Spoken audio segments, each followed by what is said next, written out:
wabarakatuh. Bismillahirrahmanirrahim. Salatu wassalamu ala asrafil anbiya'i wal mursalin wa ala alihi wa ashabihi ajmain. Rabbi israh li sadri wa yassir li amri wahlul 'uqdatam min lisani yafqahu qawli, amma ba'du. Pertama-tama marilah kita panjatkan puji dan puji syukur kehadirat Allah Subhanahu wa taala, sehingga dengan Ramadan barokahnya pagi ini kita bisa melaksanakan sholat subuh berjamaah dan memasuki hari puasa yang ke tanggal 10 ya, berarti 10 ya, yang ke-10. Mohon maaf sebelumnya, saya di sini menggantikan Ustadz Royan Usani LC yang seharusnya pada pagi hari ini mengisi, tetapi akan karena berhalangan bertepatan dengan mengisi di tempat lain, maka hari ini saya menggantikan beliau. Yang sedianya saya seharusnya mengisi di tanggal 11 sampai di tanggal 15. Pada kesempatan kali ini sesuai dengan jadwal yang sudah diberikan, tema yang diberikan kepada kami adalah fikih perempuan. Nah, untuk fikih perempuan pada kali ini saya akan menyampaikan tentang bagaimana proses penciptaan manusia. Jika kita membaca surat Al-Mu'minun ayat 12 sampai 14 yang berbunyi bahwa walaqad khalaqnal insana min sulalatin min tin summa ja'alnahu nutfatan fi qararin makin summa khalaqnal nutfatan 'alaqatan fa khalaqnal 'alaqatal mudghatan fa khalaqnal mudghatan idzaman fa kasawna idzamal lahman summa ansha'nahu khalqan akhar fatabarakallahu ahsanul khaliqin. Nah, di sini ketika kita mengartikan, hendaknya kita menggunakan pendekatan bayani, burhani, dan irfani sesuai dengan yang sudah ditetapkan oleh Majelis Tarjih Muhammadiyah, bahwa ketika menerjemahkan, menafsirkan ayat Al-Quran dengan menggunakan 3 pendekatan, yakni bayani, burhani, dan irfani. Nah, di sini kita mengartikan bahwa ayat Al-Quran di situ ada integrasi dan interkoneksi antara ilmu pengetahuan dengan ilmu Islam. Tidak ada pengkotak-kotakan dari menurut Profesor Dr. Amin Abdullah, bahwa dalam cabang ilmu itu tidak ada yang namanya pengkotak-kotakan, tapi antara Islam dan ilmu pengetahuan itu saling mengkait. Bagaikan kalau kita bayangkan seperti jaring laba-laba. Jaring laba-laba itu tidak ada yang terputus ya, semuanya itu saling merembes. Jadi antara ilmu dengan ilmu yang lainnya itu saling berkaitan. Demikian juga dengan ilmu umum dengan ilmu Islam itu juga saling berkaitan. Dalam ini kita memahami tentang kebidanan. Ini dalam proses penciptaan manusia. Proses penciptaan manusia kalau dari sisi kedokteran, nah kalau di sisi kedokteran itu kalau tidak dikaitkan dengan Islam ya memang ada proses reproduksi di situ. Tapi ketika dalam Islam ternyata dalam Al-Quran pun juga dibahas.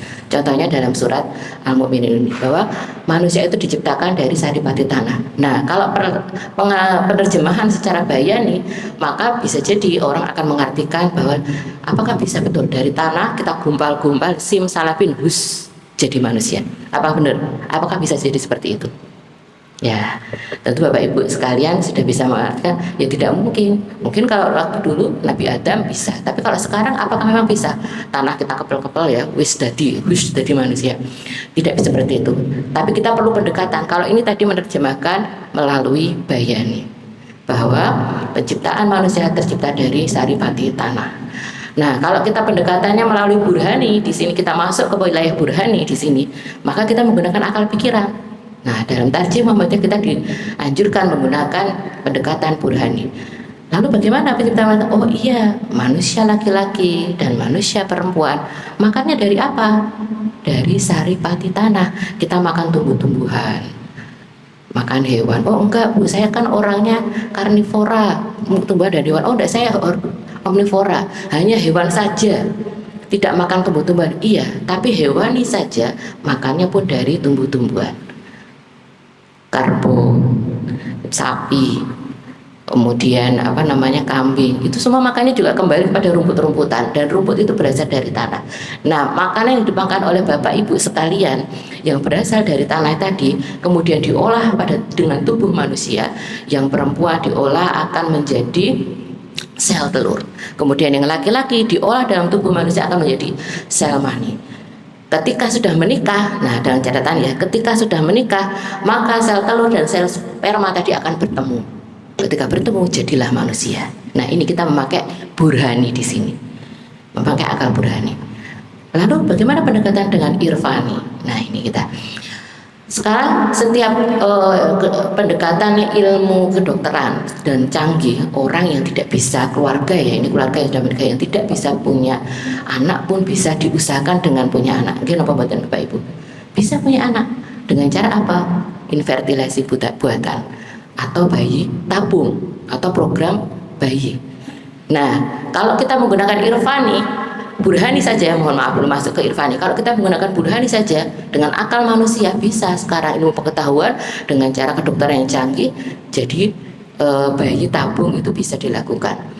Nah, cuman ada syarat-syaratnya di sini. Ketika masuk kita ke irfani di sini, ada batasannya di sini. Batasannya apa?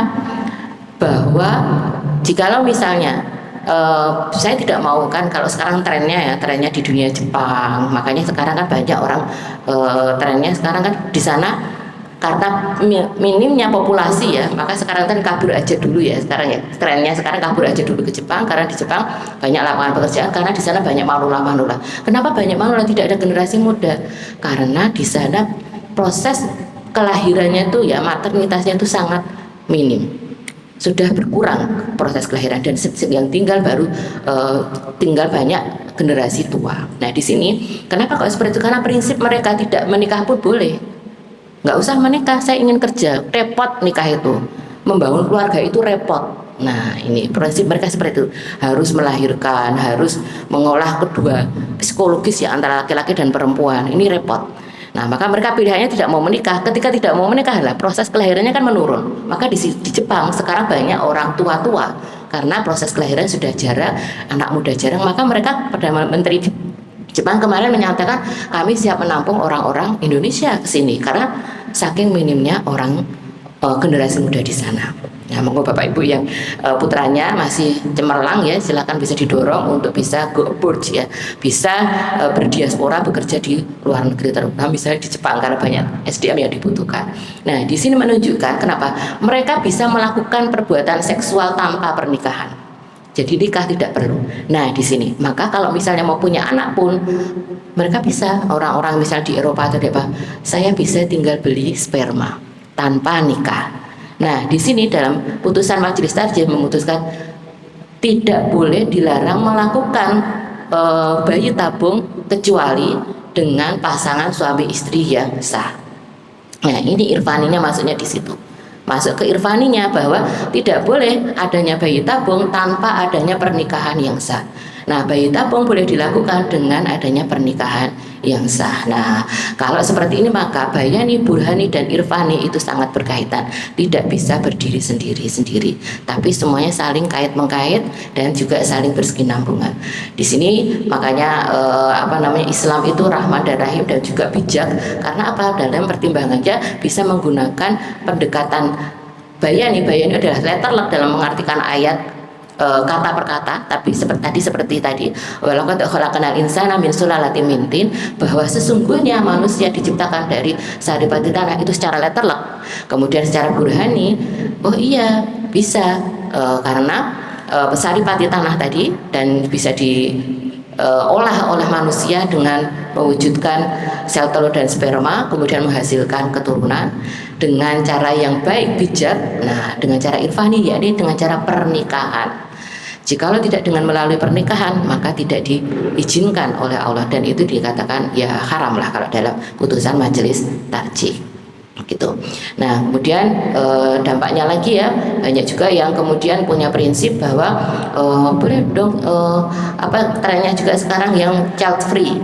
Child free itu adalah pandangan orang-orang yang sekarang sudah tidak mau punya anak gitu ya, bahwa untuk tubuhnya agar tetap terlihat cantik, ada yang sudah berprinsip ya, beberapa Instagramer ya, kalau Bapak Ibu bisa mengikutinya, itu beberapa orang-orang yang sudah tidak mau memiliki punya anak agar tubuhnya tetap awet dengan kencang, dengan penampilan yang aduhai dan tidak bisa menua, jadi menolak tua. dengan melek tua karena melahirkan akan menimbulkan keriput-keriput dan yang lain-lain atau kegemukan. Nah, orang-orang yang seperti ini tidak mau kegemukan. Nah, di sini adalah juga orang-orang yang tidak mau atau menolak yang namanya takdir, ya, bahwa kita bisa membedakan antara takdir dengan bentukan budaya. Ketika sudah takdir bahwa perempuan itu takdirnya adalah haid, menghamil, melahirkan, menyusui, itu adalah takdir. Dan kemudian laki-laki itu adalah bisa memiliki jakun dan juga bisa memiliki sperma dan yang lainnya, itu adalah yang namanya takdir. Tapi kalau yang namanya bentukan budaya, nah ini bahwa pekerjaan rumah tangga itu bisa dipertukarkan. Laki-laki juga bisa mencuci, bisa isah-isah gitu ya. Perempuan juga bisa bekerja di luar dan itu bisa dipertukarkan. Kadang-kadang perempuan di sisi lain bisa menjadi kepala rumah tangga, bisa pula laki-laki bisa menjadi kepala rumah tangga. Mungkin demikian yang bisa saya sampaikan. Insya Allah nanti di pertemuan berikutnya tentang sunat perempuan, tentang pernikahan anak dan stunting, tentang kekerasan dalam rumah tangga, dan juga tentang KB dalam pandangan Islam. Dari saya cukup sekian, bila ada kekurangannya mohon dimaafkan. Wabillahi taufiq wal hidayah. Wassalamualaikum warahmatullahi wabarakatuh.